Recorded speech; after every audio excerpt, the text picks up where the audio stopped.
اللہ آپ کو انتظار کروا رہا ہے تو سمجھ جاؤ اللہ تعالیٰ کس چیز کا اشارہ دے رہا ہے۔ سنو، جب منزل تک پہنچنے کی تمام راہیں بند نظر آئیں تب بھی یاد رکھنا کہ ایک راہ ایسی ہے جو اب بھی تمہارے لیے کھلی ہے۔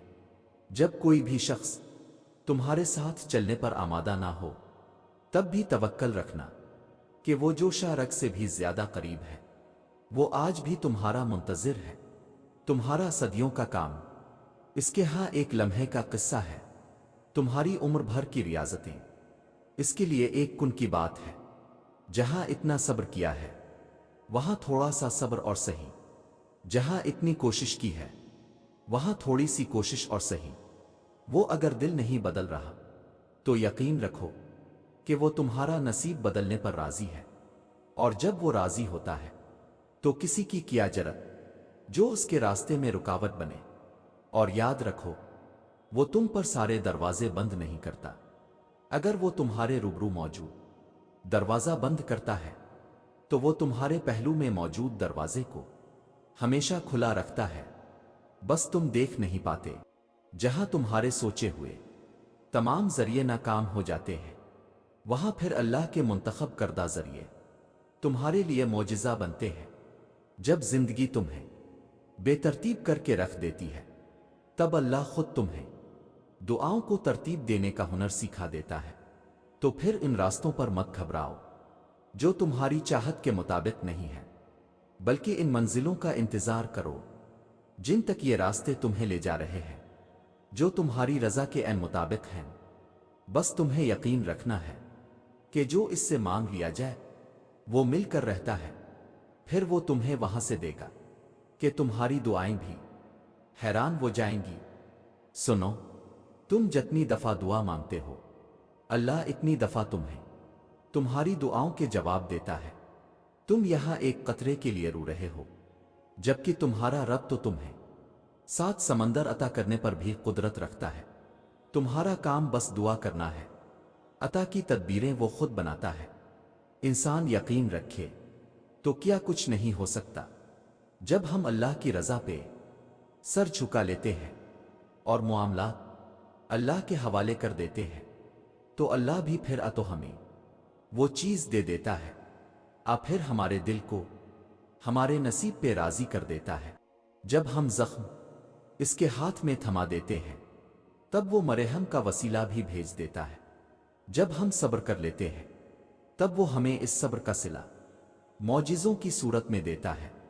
اللہ تمہیں یہاں تک اس لیے نہیں لایا تاکہ تم مایوس ہو کر ہمت ہار جاؤ۔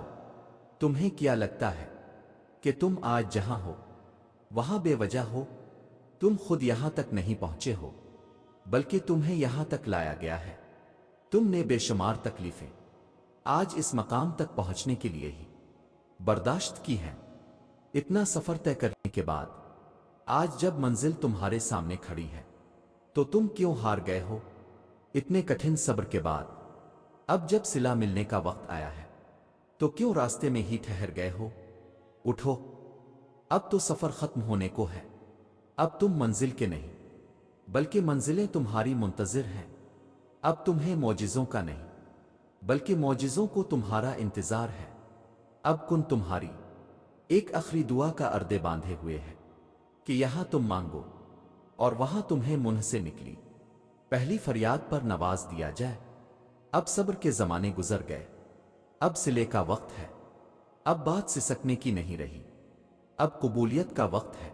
اب مسافتیں ختم ہونے کو ہیں، اب آنسوؤں کے مسکراہٹوں میں بدلنے کا وقت ہے، کسی اور کا نہیں۔ اب یہ تمہارا وقت ہے۔ ہزاروں مایوس لوگوں میں سے اگر اس نے تمہیں دعا کی توفیق دی ہے تو پھر وہ کیسے تمہاری دعا رد کر سکتا ہے؟ جس نے دعا کا حکم دیا ہے اس نے قبولیت کا وعدہ بھی کر رکھا ہے، تو پھر اس دل کو منا لو یقین پر اور اس کو اپنی رضا میں راضی کر لو۔ اگر اس نے راضی نہ ہونا ہوتا تو وہ تمہیں بھی کبھی منانے کا اشارہ نہ دیتا، اور وہ یقیناً تمہیں وہ سب دینے والا ہے جس کے لیے تم راتوں کو اٹھ اٹھ کر رویا کرتے تھے۔ بس ایک دعا ہی سب بدلنے کے لیے کافی ہوتی ہے۔ خاص طور پر تب جب کچھ بھی بدلنا دل کو ممکن نہیں لگتا۔ اللہ تم سے بہت محبت کرتا ہے، وہ تمہیں ہر اس لمحے میں سنتا ہے جب تمہیں خود بھی تمہاری آواز سنائی نہیں دیتی۔ تم اسے دیکھ نہیں سکتے مگر وہ تمہیں دیکھ سکتا ہے۔ وہ جانتا ہے تمہیں پریشانی ہے، وہ جانتا ہے تمہارے کرب کو، تو پھر تم اس کے سننے پہ شک کیوں کرتے ہو؟ کیوں دل میں یہ وسوسے لاتے ہو کہ اللہ تمہیں دیکھ نہیں رہا؟ جو چیز تمہیں اللہ کے سوا کوئی نہیں دے سکتا، اسے انسان سے کیوں مانگتے ہو؟ جس یقین کا حقدار اللہ کے سوا کوئی نہیں ہے، وہ یقین انسان پہ کیوں رکھتے ہو؟ جس محبت کا حقدار صرف اللہ ہے، وہ محبت انسان کو دے کر پھر نصیب سے شکو کیوں کرتے ہو؟ تم اللہ کو راضی کرنا سیکھو، باقی سارے خود ہی پھر راضی ہو جاتے ہیں۔ کبھی اس کے علاوہ کسی سے کچھ مت مانگو اور نہ کسی سے کسی بھی چیز کی امید رکھو، پھر چاہے وہ ہمدردی ہو۔ محبت انسان بھیک میں بھی ذلت کے سوا کچھ نہیں دیتا۔ بادشاہ تو بس خدا ہی ہے، معجزوں کا بھی عطا کا بھی۔ یہ دکھ درد تمہارے اس کی طرف سے تمہاری سزا نہیں ہے، یہ آزمائشیں تمہارے ماضی کی خطوں کا نتیجہ نہیں ہے، یہ بے سکونی تمہاری اس کی تم سے ناراضگی کی وجہ نہیں ہے، یہ اس کے طریقے ہیں تمہیں خود تک بلانے کے، یہ بے چینی بے وجہ نہیں ہے۔ وہ اپنے محبوب بندوں کو سزائیں نہیں دیا کرتا، وہ جن سے محبت کرتا ہے انہیں تکلیف میں نہیں چھوڑا کرتا۔ وہ تمہارے دعاؤں میں اٹھنے والے ہاتھ خالی نہیں موڑتا، وہ تمہارے سجدوں میں بہتے آنسو بے مول نہیں چھوڑتا، وہ تو تمہاری خاموش دعاؤں کو بھی بڑے غور سے سنتا ہے، وہ تمہاری سسکتی فریادیں اپنے پاس سنبھال لیتا ہے۔ وہ جب تمہیں سجدوں کی توفیق دیتا ہے تو تمہارا انتظار کرتا ہے، وہ جو تم سے 70 ماؤں سے زیادہ محبت کرتا ہے، وہ بھلا کیسے تمہیں درد کی شدت سے گزار سکتا ہے؟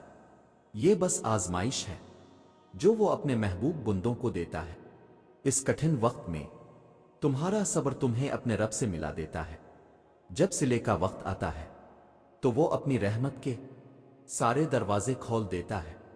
جب کن فرمایا جاتا ہے تو آسمانوں کے فیصلے تمہاری رضا کے مطابق لکھ دیتا ہے، پھر وہ بھی حاصل ہو جاتا ہے جو کبھی لا حاصل رہا ہو۔ پھر وہ نوازتا ایسا ہے کہ ہر ناممکن ممکن کا روپ ڈھال لیتا ہے۔ اگر اللہ آپ کو انتظار کروا رہا ہے تو اس کا یہ مطلب نہیں کہ وہ آپ کو سزا دے رہا ہے، بلکہ وہ آپ سے کچھ دیر تک رابطے میں رہنا چاہتا ہے۔